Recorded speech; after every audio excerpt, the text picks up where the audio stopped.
எல்லாரும் எப்படி இருக்கீங்க? நல்லா இருக்கீங்கன்னு நம்புகிறேன். இந்த வீடியோவில் நம்ம வந்து ஃபைன் சேவிங் பாக்ஸை பற்றி தான் பார்க்க போகிறோம். நான் இது வந்து ஃபர்ஸ்ட் டைமாக இப்போ இந்த வருஷத்துலேருந்து தான் ஃபாலோ பண்ணுறேன். இது நான் வந்து ஒருத்தவங்கள பார்த்து இன்ஸ்பயர் ஆகிட்டு தான் இதை சேவ் பண்ண ஆரம்பித்தேன். இந்த வீடியோ நான் போடுறதுக்கு காரணமும் என்னை பார்த்து யாராச்சும் இன்ஸ்பயர் ஆகிட்டு சேவ் பண்ணணுன்னு தான். ஹவுஸ் ஒய்ஃப் நம்ம ஒரு சில பொருள்லாம் வாங்குவோம், ஆனால் அதை ஒழுங்காக யூஸ் பண்ணாமல் வேஸ்ட் பண்ணுவோம். சப்போஸ் இப்போ பருப்பு வாங்குகிறோம், அதை கொஞ்சோண்டு யூஸ் பண்ணிவிட்டு மீதியெல்லாம் வேஸ்ட் பண்ணுறோன்னா, நான் எவ்வளோ வேஸ்ட் பண்ணுறோமோ அதுக்கான அமௌண்ட்டை மட்டும் ஒரு ஃபைனாக கன்சிடர் பண்ணி இந்த சேவிங்ஸ் பாக்ஸில் போட்டுட்டு வரேன். அந்த மாதிரி நம்ம வேஸ்ட் பண்ணுற மெடிசன் வேஸ்டேஜ், நம்ம தெரிஞ்சு ஏதாவது வேஸ்ட் பண்ணுறோம், அதுக்கெல்லாம் நான் வந்து ஒரு சின்ன ஃபைன் அமௌண்ட்டாக கன்சிடர் பண்ணி இதில் சேவ் பண்ணிட்டு வரேன். நீங்களும் இதை ட்ரை பண்ணி பாருங்கள்.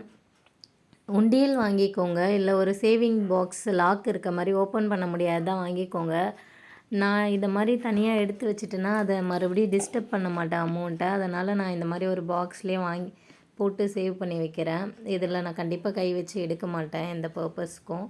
சப்போஸ் நான் அது மாதிரி எடுத்தால் கூட நான் வந்து ரிட்டன் திருப்பி போட்டுருவேன். இல்லை என்கிட்ட இப்போ போட அமௌண்ட் இல்லைன்னா நான் அதை வந்து நோட் பண்ணி வச்சுப்பேன். இவ்வளோ தூரம் நான் போடணும், இவ்வளோ ஏதாச்சும் வேஸ்ட் பண்ணியிருக்கேன். நான் எல்லா வேஸ்ட்டையுமே கன்சிடர் பண்ணிக்கிறேன்.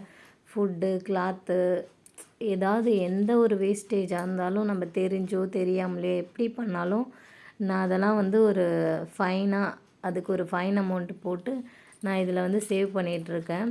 இந்த மாதிரி பேப்பரில் போட எவ்வளோ ஃபைன் இருக்குதுன்னு எழுதி வச்சுக்கோங்க. அது எல்லாமே நீங்கள் போட்டதும் நீங்கள் வந்து அதை ஸ்ட்ரைக் அவுட் பண்ணிவிடுங்க. நீங்களும் இது மாதிரி ட்ரை பண்ணி பாருங்கள்.